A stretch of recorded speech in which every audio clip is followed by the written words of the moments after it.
হঠাৎ করে এরকম হওয়ার কারণে পাম্প মালিকদের যে আশা ছিল তাদের আশাটা পূরণ হয়েছে, সরকারের একটা আশা ছিল তাদের আশাটা পূরণ হয়েছে, সবার আশা পূরণ হওয়ার কারণেই এখন কোনো আর ভেজাল নাই।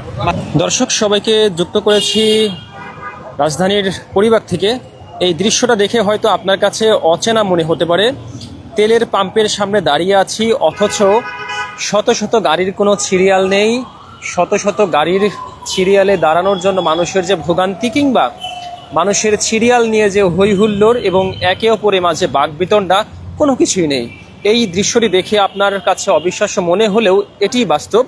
এখন রাজধানীর এই পরিবাক পাম্পে যেটি দেখা যাচ্ছে যে মোটরসাইকেল মাত্র 4 থেকে 5টি মোটরসাইকেল দেখা যাচ্ছে, কখনো কখনো একটিও মোটরসাইকেল দেখা যাচ্ছে না। মূলত তেলের পাম্পের যে দীর্ঘ সারি মানুষের যে ভোগান্তি, সেই ভোগান্তির অবসান বলা যায় যে এখন অনেকটাই দৃশ্যমান। এবং এখন এই মুহূর্তে রাজধানীর বিভিন্ন পাম্পগুলোতে দেখা যাচ্ছে যে তেলের লাইনে যেমন কমেছে গাড়ির সারি, তেমনি ব্যক্তিগত যে প্রাইভেট কার গাড়ি সেগুলোতেও অনেকটা দেখা যাচ্ছে একেবারে ফাঁকা বলা যায়। এবং পাম্পে কথা বলেছিলাম, তারা বলছেন প্রতিদিনই তাদের এখানে সরবরাহের জন্য 2 ট্রাক করে তেল আসছে। এবং এখানে দেখায় যদি মেঘনা সার্ভিস সেন্টার, মেঘনা পেট্রোলিয়াম লিমিটেডের যে একটি গাড়ি ইতিমধ্যেই এখানে তেল নামানোর জন্য এখানে রাখা হয়েছে। এবং এখান থেকে বলছেন যে প্রতিদিনই এখানে গাড়ি আসছে এবং চাহিদা অনুযায়ী এখান থেকে তেল নিতে পারছে। একটু কথা বলতে চাই যারা এখানে তেল নিতে এসেছেন। এবং আজকের এই সময় পর্যন্ত যদি বলি যে বলা যায় যে ফাঁকা বললেও ঠিক ভুল হবে না, কারণ এই জায়গাতে যখন ঠিক এই জায়গাতে দাঁড়িয়ে যখন আপনাদেরকে বিগত সময়ে সংবাদ জানিয়েছিলাম, তখন আমরা রীতিমতো ভিড় ঠেলে আমাদেরকে দাঁড়াতে হয়েছে, আমরা ঠিকমতো দাঁড়াতেও পারিনি। এখন সেই দৃশ্যটি অনেকটাই পরিবর্তন এবং দেখা যাচ্ছে যে পাম্পের যে জনবল রয়েছেন, পাম্পের যে কর্মীরা রয়েছেন যারা কাজ করেন, তাদের মাঝেও এক ধরনের স্বস্তি দেখা যাচ্ছেন। তারা নিজেরা একে অপরের মাঝে কথা বলছেন, কাজের ফাঁকে ফাঁকে তারা সময় পার করছেন। এভাবে করে বলা যায় যে এখন অনেকটাই স্বস্তি। এবং এখানে যে লম্বা লাইন, সেই লম্বা লাইনের বিষয়টি দেখতে পাচ্ছেন যে মাত্র কিছুটা গাড়ি এখানে দেখা যাচ্ছে, কয়েকটা গাড়ি সংখ্যা। এবং এখানে যে প্রতি লিটার অকটেন বিক্রি হচ্ছে 140 টাকায়, সেই প্রাইসটি এখানে দেওয়া আছে। এবং এই লাইনটি, আমরা যে লাইনে দাঁড়িয়ে আছি সেই লাইনটি হচ্ছে এখন ব্যক্তিগত গাড়ির যে প্রাইভেট কারের যে সারি, সেই সারি। ভাই কেমন আছেন?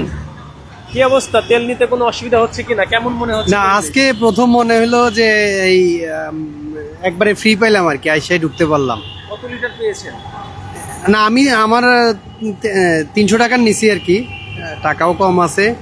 এখন আপাতত আমি একটু ক্যান্টনমেন্ট যাব, জাস্ট ওইটুক যে বাসায় ফিরতে পারলে হইলো। গতকালকে বাইরে আগে তেল নেওয়ার অভিজ্ঞতা হয়েছে কিনা 2 দিনের? না না, আমি গত 1 সপ্তাহ আগে নিয়েছি, আর এর মধ্যে আর নেই। কেমন লাগছে সাথে পরিবেশটা দেখে? না, এখন ওনাদেরকে জিজ্ঞেস করলাম, ওনারা বললো কি সব পাম্পে তেল আছে, যার কারণে আজকে একটু মোটামুটি ভিড়টা কম ছিল, বা সব পাম্পে এখন তেল পাওয়া যাচ্ছে। তো এটা অবশ্যই স্বস্তির। অবশেষে ক্রেতারা বলছেন যে স্বস্তির কথা, যে তাদের মাঝে এক ধরনের স্বস্তি কাজ করছে। এবং প্রায় কয়েক মিনিট আমি এই পথ ধরে হাঁটাহাঁটি করেছি এবং ঠিক কিছুক্ষণ আগেও এখানে ফাঁকা ছিল। একটি মাত্র গাড়ি প্রাইভেট কারে এসেছে এবং একটি জিপ গাড়ি এসেছে, এবং এই গাড়ি আসার পর আরেকটি গাড়ি আসতে দেখতে পাচ্ছি।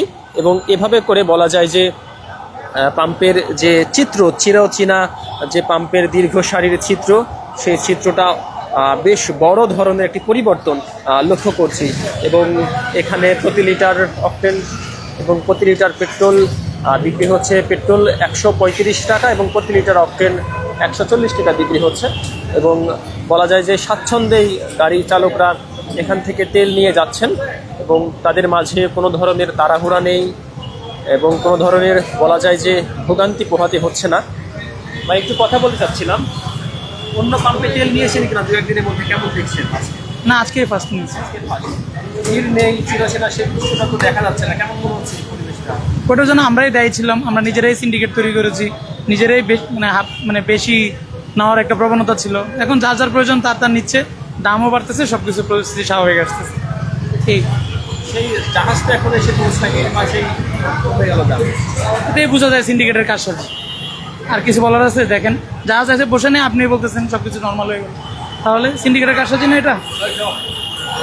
তো এর মাঝে ক্রেতাদের ক্ষোভ দেখতে পেয়েছি, কারণ তারা বলছেন যে দাম বাড়ানোর পর যে তেলের দাম বৃদ্ধির সাথে সাথেই কেমন একটা পরিবেশের একটা পরিবর্তন তারা বলছেন যে লক্ষ্য করেছেন, এবং এই পরিবেশটি তারা বলছেন যে তাদের এই দাম বৃদ্ধির যে একটি উদ্দেশ্য কাজ করেছে এর পেছনে, সেই বিষয়টি তারা তুলে ধরেছেন। এবং এই লাইন ধরে আরও কিছু গাড়ি আসছে, এবং যারা কর্মরত আছেন তাদের মাঝে যে স্বস্তি, তারা নিরবিচ্ছিন্নভাবে যে কাজ করে যাচ্ছেন সেই বিষয়টি আমরা এখানে লক্ষ্য করেছিলাম, এবং জানাচ্ছিলাম যে এখানে যে তারা কিভাবে মূলত এখন স্বস্তিতে তেল নিতে পারছেন। এই তেল নেওয়াকে কেন্দ্র করে এই রাজধানী শহরে অনাকাঙ্ক্ষিত অনেক ঘটনা ঘটে গেছে, অনেকের সাথে বাকবিতণ্ডা হাতাহাতি পর্যায়ে হয়ে গেছে। বলা যায় যে রীতিমতো একটি যুদ্ধের মতো পরিবেশ আসলে মানুষজনের মাঝে ছিল। যে বৈশ্বিক যে যুদ্ধ, সেই যুদ্ধের সেই প্রভাব শুধু যে যুদ্ধক্ষেত্র নয়, তার বাস্তব চিত্র আমরা দেখেছি যে ঢাকা শহরে সহ সারা দেশেই যে তেল নেওয়ার জন্য যে হাহাকার, সেই বিষয়টি লক্ষ্য করা গেছে। এবং এর প্রেক্ষিতে দেখা গেছে যে বিভিন্ন সময় মানুষজন যারা বিশেষ করে রাইড শেয়ারিং করে ভাড়ায় যারা জীবিকা নির্বাহ করতে, সেই সকল ভাড়াই জীবিকা নির্বাহ যারা করেছেন তাদের মাঝেও এক ধরনের উৎকণ্ঠা ছিল। তারা ঠিকমতো তেল না পাওয়ার কারণে তারা তাদের নিয়মিত কার্যক্রমগুলো তারা চালিয়ে যেতে পারছেন না। হ্যাঁ,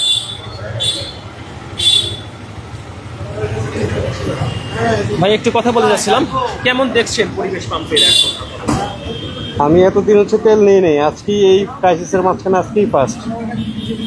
তো হঠাৎ করে তেলের লাইনের সারিতেই মনে হইতেছে যে সিচুয়েশনে ভালোই ইমপ্রুভমেন্ট আসছে, এতটুকুই বলতে পারি। অনেকে বলছে দাম বাড়ানোর কারণে যেরকম হয়েছে, আপনি কি মনে করেন? হতে পারে, নট শিওর। ভাই আসতে কোনো কষ্ট হয়েছে কিনা তেল নিতে? না, এখন তো আর কোনো কষ্ট নাই, মোটামুটি সব দেখতেছি ফ্রি হয়ে গেছে, কোনো পাম্পে আর এরকম পাচ্ছি না আর কি, ইজিলি নেওয়া যাচ্ছে, তেল নেওয়া যাচ্ছে। হঠাৎ করে এরকম হয়ে গেল? হঠাৎ করে এরকম হওয়ার কারণে পাম্প মালিকদের যে আশা ছিল তাদের আশাটা পূরণ হয়েছে, সরকারের একটা আশা ছিল তাদের আশাটা পূরণ হয়েছে, সবার আশা পূরণ হওয়ার কারণেই এখন কোনো আর ভেজাল নাই। মাঝখান থেকে আমরা জনগণ, তাদের কোনো আর এই নাই, সবার আশা পূরণ হয়ে গেছে, জনগণের কোনো আশা নেই। ভাই কেমন দেখছেন, কোনো কষ্ট হয়েছে কিনা? না, থ্যাংক ইউ, কোনো কষ্ট হয়নি। বলছিলেন কি মনে হচ্ছে, তেলের লাইন তো নেই এখন আর? ভালো লাগছে অবশ্যই, হ্যাঁ হ্যাঁ অবশ্যই, কি মনে হচ্ছে যে সমাধান হয়ে গেল? এটা তো ভালোই মনে হচ্ছে, ঠিক না? অবশ্যই ভালো, ঠিক না? একটি তো অনেক অভিজ্ঞতা হয়ে গেল মনে হয় বিগত সময়। হ্যাঁ, তখন ওই মানে গাড়ি বের করি নাই, যে অবস্থা তেলের লাইন, মানে 1 ঘন্টা গাড়ি চালাইলে 3 ঘন্টা লাগছে তেল নিতে, ঠিক না? গাড়ি চালাইনি, পাবলিক বাসে গেছে আসলে। তেলের দাম যে বাড়ানো হলো, এই প্রেক্ষিতে আপনাদের কোনো মতামত আছে কিনা? মত কি, ওয়ার্ল্ড ওয়াইড যদি বাড়ে তাহলে তো আমাদের কিছু করার নেই, ঠিক না? এত বাংলাদেশের ব্যাপার না, তো এটা পুরো ওয়ার্ল্ডের ব্যাপার। তো কথা বলছিলাম যে ক্রেতা যারা আছেন তারা বলছেন যে তেলের দাম বাড়ানোর প্রেক্ষিতে তারা যে বিষয়টি বারবারই উল্লেখ করছেন যে সারা বিশ্বের তেলের দাম বৃদ্ধি পেলে সেটা স্বাভাবিক, কিন্তু তেলের দাম বাড়ানোর পরপর এ ধরনের লাইন কমে যাওয়াতে তারা অনেকে বলছেন যে ব্যবসায়ীদের যে একটি আশা প্রত্যাশা ছিল, সেই আশা প্রত্যাশা পূরণ হওয়াতেই নাকি এই ধরনের যে লম্বা লাইন, সেই লাইন আর এখন দেখা যাচ্ছে না। এবং আমরা যদি দেখাই যে বলা যায় যে পাম্পের ঠিক 5 ফিট পর্যন্তই বলা যায় যে লাইন, এরপরে আসলে আর কোনো লাইন নেই। মোটরসাইকেল নিয়ে শাঁসা করেই ছুটে আসছেন। এত দ্রুত আসলেন, এরভাবে কি আসতে পেরেছেন আগে মোটরসাইকেল? ভাই আগে কখনো আসতে পারিনি, এই ফার্স্ট আজকে প্রথম আসলাম। এর আগের দিন কিনেছি, তাও মিনিমাম আধা ঘন্টা লাগছে। আজকে ফার্স্ট খুব ভালো লাগছে, আগের মতো মানে রাস্তায় চলতে চলতে ঢুকছি, এরকম ফিলিংস আগে পাইনি ভাই। আগেও এরকম পাইনি আমি, বেশিরভাগ যখন ঢুকছি তখন হয়তো সিরিয়াল থাকছে কিছুটা, এখন অনেক স্বস্তি আর কি। আজকে বেশি খুশি লাগছে এই কারণেই, আমি যাইতে পরেই খালি দেখে আমার তেলও ফুরায় গেছে, আমি একটু সময় ঠেলে নিয়ে আসছি, তারপরে এখন আবার পাম্পে ঢোকালাম। এরকম আর মানে পাইনি কোনো সময় ভাই। থ্যাংক ইউ ভাই। তাদের মাঝে একটি ভিন্ন অনুভূতি কাজ করছে, যে অনুভূতি আসলে তারা অনেকেই বলছেন যে ভাষায় প্রকাশ করার মতো না। তারা প্রত্যাশা যা করেছেন প্রত্যাশার বাইরে গিয়ে তারা প্রত্যাশার থেকে অনেক ভালো পরিবেশ দেখছেন। তেলের লাইন নেই, তেল পাওয়ার ক্ষেত্রে তাদের যে প্রত্যাশা, সে প্রত্যাশার বাইরে যখন তারা স্বস্তিতে তেল নিতে পারছেন, তারা বিষয়টিকে আনন্দের সাথেই দেখছেন। তো এ ছিল রাজধানীর পরিবার থেকে তেল পাম্পের সর্বশেষ অবস্থা।